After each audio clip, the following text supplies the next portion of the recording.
Bertambah 1 tahun, berlalu 1 tahun, berarti akan melangkah lebih dekat kepada kematian.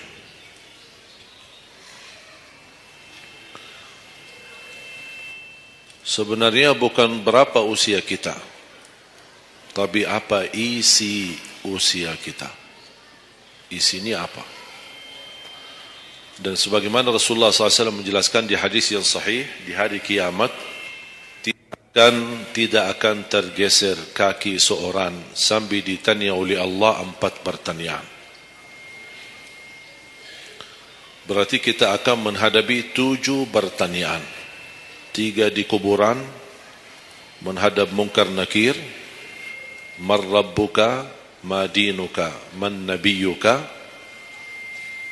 Yang tersisa 4 nanti di hari kiamat, sebelum dimulai hisab, sebelum tergeser kaki kita ke surga maupun ke neraka, ditanya oleh Allah Subhanahu wa taala 4 pertanyaan. Yang pertama, lan tazula qadama 'abdin yaumal qiyamah hatta yus'ala an 4. Tidak akan tergeser kaki seorang di hari kiamat sampai ditanya oleh Allah Subhanahu wa taala 4 pertanyaan. Yang pertama, an umurihi fima afnah. Umurnya apa yang kamu lakukan? Allah tidak akan tanya berapa usiamu, tapi apa yang kamu isi dalam usiamu.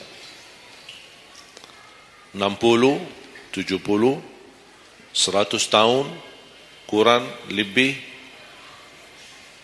Allah tidak berdulikan berapa usia kita.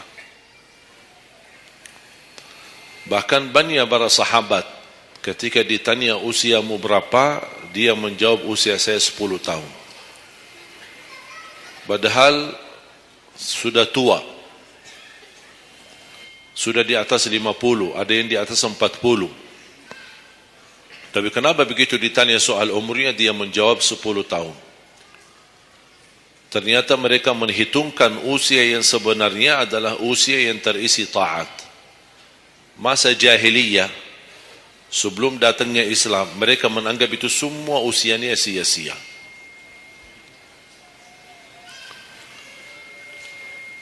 Berarti kalau ada orang muslim tidak salat sama sekali sampai usia 50 tahun, semua usianya sia-sia. Karena tidak ada ibadah satupun yang diterima kalau tidak pernah salat. Biarpun dia haji setiap tahun, puasa setiap Ramadan, dia bersedekah berinfak setiap hari, tapi tidak pernah salat 5 waktu sama sekali, sia-sia amalannya. Karena pertama yang akan dihisab oleh Allah salatnya. Kalau salat itu beres, baru akan ditanya yang lain. Kalau salatnya tidak ada, Allah tidak perlu bertanya yang lain. Makanya saya selalu berkata, khususnya pada pemuda-pemudi, seberapapun dosamu, jangan tinggalkan salat. Sebesar apapun dosamu, jangan tinggalkan salat. Karena salat itu ibadah yang langsung menyambungkan kita sama Allah. Tali hubungan kita sama Allah. Kalau tali hubungan kita sama Allah terputus, tidak ada tali yang bisa sambung lagi.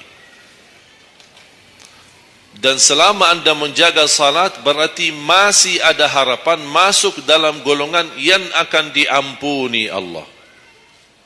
Ada ampunan, ada harapan ampunan. Tapi kalau tidak salat, terus bagaimana Allah ampuni kalau tidak mau bertaubat? Banyak orang berkata, saya malu. Atau dia merasa ada bisikan di hatinya. Buat apa lo salat? Ngapain? Perilaku kamu aja tidak benar. Sama orang tua aja tidak benar. Dosamu tidak pernah henti-henti. Bercuma salat, tidak usah. Itu ingat bisikan syaitan. Karena syaitan ingin semuanya sekali-kali rusak. Kalau berbakti baik belum sempurna, masih banyak dosa maksiat, banyak kerusakan yang lain, tapi masih terjaga salatnya, ada harapan diampuni dosanya. Jangan sampai syaitan berhasil menggoda kita sekalian tidak salat. Oh, sudah hancur, sudah rusak yang lain, ditambah lagi parah, tinggalkan salat. Atau ada orang taubat, selama dia tidak salat, lancar, beres, aman, tidak ada apa-apa. Begitu dia taubat, dia merasa sedih, menyesal, dia mulai menjaga salatnya. Hilang motornya, kehilangan kerjaannya, diuji sama Allah SWT dalam rumah tangganya. Setan datang, coba, kamu ada dulu biasa-biasa aja, tidak pernah ada ujian. Begitu anda mulai salat, ada ujian. Ngapain? Udah berhenti aja salat, nanti kembali beres. Berhenti salat. Pas begitu dia keluar masih kehilangan motor. Ya Allah, gimana? Saya selama ini tidak pernah salat, tidak pernah hilang motor. Begitu saya mulai salat, malah hilang motor saya. Datangnya setan di situ. Coba kalau kamu tidak salat, tidak bakal hilang motornya. Akhirnya dia merasa nyesal, dia berhenti. Berarti niatnya bukan taubat. Niatnya salat, ya Allah mohon aku salat tapi Allah jaga motor aku ya. Itu niatnya. Bukan salat karena Allah, tapi salatnya karena terjaga motornya. Itu beda niat. Berarti ketika kita berlaku ibadah, melakukan sesuatu ibadah, tapi ada ujian yang masuk, jangan anda salahkan ibadahnya, tapi salahkan niatmu. Ada apa dalam niatmu? Pasti ada salah niat.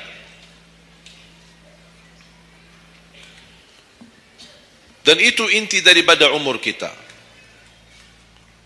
Allah berikan 60 tahun. Kemarin saya hitungkan, kalau standar umur umatku kata Rasulullah kan 60 sampai 70. Itu kira-kira kurang lebih. Ada yang lebih tua, lebih panjang usianya, ada yang lebih muda. Tapi standar kata Rasulullah SAW, a'maru ummati baina 60 wa 70. Standar umur umatku antara 60 sampai 70. Ada yang melebihi dari itu, tapi sedikit sekali dibanding yang lebih muda. Saya kemarin hitungkan 60. Apa yang kita lakukan di dalam usia 60 tahun. Dari lahir sampai balik. Sampai tahun berapa? 15? Kita sepakat 15? 15 tahun. Berarti sebelum balik belum taklif. Sebelum balik belum taklif. Haji boleh tapi tidak wajib. Karena syarat haji harus balik. Syaratnya halus balik, walaupun diperintahkan, dibiasakan untuk melaksanakan salat. Tapi anggaplah bedun taklif, belum ada taklif, belum ada kewajiban, berarti 15 tahun itu sia-sia. Dipotonglah dari 60. Berapa sisa? 45. Tidur sehari berapa jam? Hah? 8? Boleh kita sepakati angka 8? Ya, kita bicara standar. Katanya menurut kesehatan, tidur yang normal dan pas dan cukup adalah 8 jam. Anggaplah 8 jam tidur. Ada yang tidur 12 jam. Ada yang tidur bangun, salat tidur bangun, salat tidur bangun. Kalau hari libur, dia tidur, tidak capek tidurnya. Begitu bangun, ya Allah begal badan saya, tidur lagi.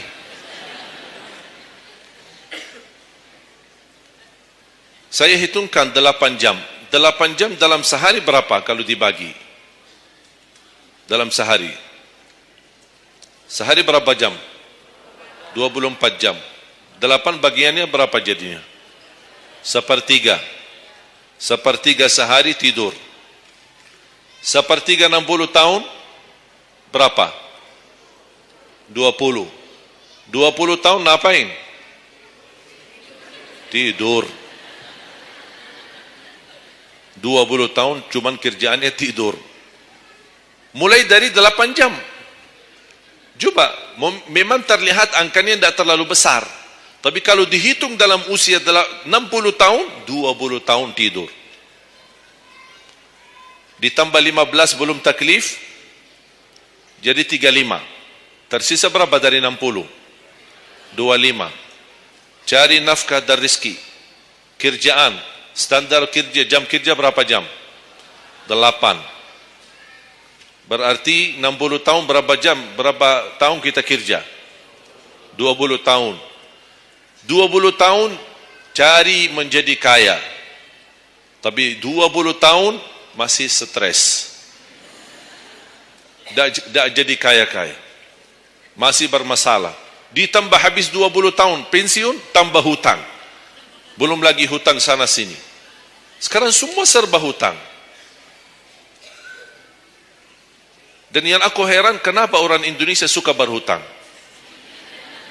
Ada masalah sedikit hutang. Sekarang HP cicilan bagus-bagus. Begitu saya kemarin diajak sama teman foto, saya lihat HP ini, Masya Allah HP yang terbaru ini. Maaf Pak, cicilan. Jadi jangan ditipu, jangan tertipu ketika anda melihat handphone baru sama orang, langsung anda baik sangka barangkali cicilan. Tak ada yang sanggup cash. Cash itu 12 juta sampai ada 15 juta. Bawa mobil yang mewah, cicilan. Begitu pindah rumah, cicilan. Jalan-jalan besok juga nikah, cicilan. Semua serba cicilan. Dan terpengaruhi dengan promo sana, ini, ada ini, non persen, non ini, apa, sini beli satu, dapat satu. Dan semua serba hutang. Tanpa kita sadar, tidak sadar, memang mudah kita awal-awalnya berhutang, tapi begitu sudah jatuh tagihannya, pusing. Memang hutang ini bikin aku stres. Ada orang minta sama saya amalan. Ada enggak amalannya supaya saya bisa mengatasi masalah hutang ini? Saya bilang mudah amalannya, jangan berhutang lagi. Mudah. Sudah selesai. Hutang itu di dalam Islam dibolehkan kalau sudah benar-benar keadaannya darurat. Sudah tidak ada solusi, tidak ada jalan, tidak ada yang bisa bantu, tidak ada yang bisa menolong. Akhirnya terpaksa. Dan hati-hati dari riba. Jangan terpaksa nanti beralasan, ya Allah saya terpaksa menggunakan pinjaman bank tapi riba. Pinjam 100 juta kembalikan 120 juta. Dosa besar. Masih lebih ringan dosa zina sama ibu daripada terima uang riba. Na'udzubillah min zalik.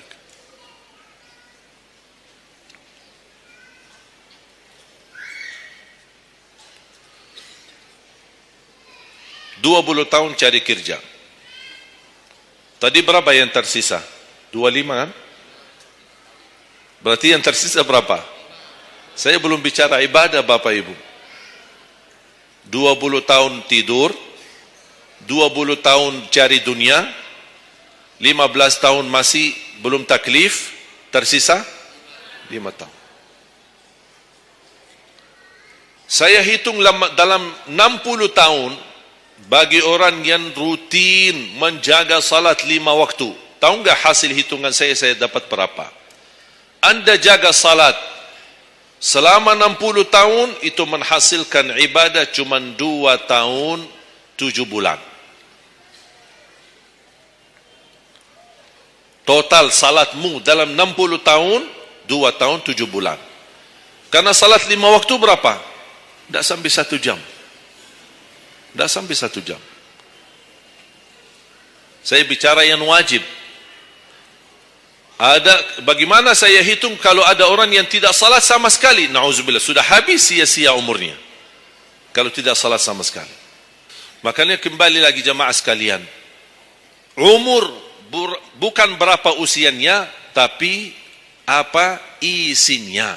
Maka Rasulullah SAW bersabda, ni'mal abdus salih man tala umur wa hasun amalu. Sebaik-baik hamba yang salih, yang panjang usianya, tapi baik amalannya. Baik amalannya. Bulan Sya'ban ini sekarang tersisa kurang lebih 14 atau 16 hari. Rasulullah SAW punya kebiasaan puasa Sya'ban full. Sampai kata Siti Aisyah, tidak pernah aku melihat Rasulullah puasa 1 bulan penuh Selain bulan Ramadan, sebagaimana di bulan Syaban. Penuhnya Rasulullah SAW. Bukan nisfu. Setiap datangnya Syaban ditanya nisfunya. Mana nisfu Syaban? Nisfu. Full Syaban. Puasa saja. Di awal boleh, di tengahan boleh, di akhir boleh. Yang tidak boleh, yang tidak pernah puasa Syaban, pas begitu berakhir, mau mendekati Ramadan, seminggu terakhir atau 10 hari terakhir, itu ada sebagian ulama berkata makruh. Kalau sudah 2 hari terakhir bulan Syaban, anda tidak pernah ada puasa sebelumnya, itu dianggap oleh ulama haram. Apalagi kalau sudah jatuhnya di hari keraguan, hari ragu-ragu, kemungkinan ini bisa hari terakhir, kemungkinan bisa masuk Ramadan, isbat Ramadan. Termasuk ibu-ibu dan jamaah sekalian yang masih punya hutang, segera lunasi hutangnya. Jangan begitu sudah mendekat puasa, anda punya hutang 7 hari, tersisa bulan Ramadan 5 hari. Syekh, apa? Aku punya hutang 7 hari, sedangkan yang tersisa bulan Ramadan itu tinggal 5 hari lagi mau masuk Ramadan. Aduh, 1 tahun tidak pernah tanya. Begitu sudah mepet baru cari jawabannya.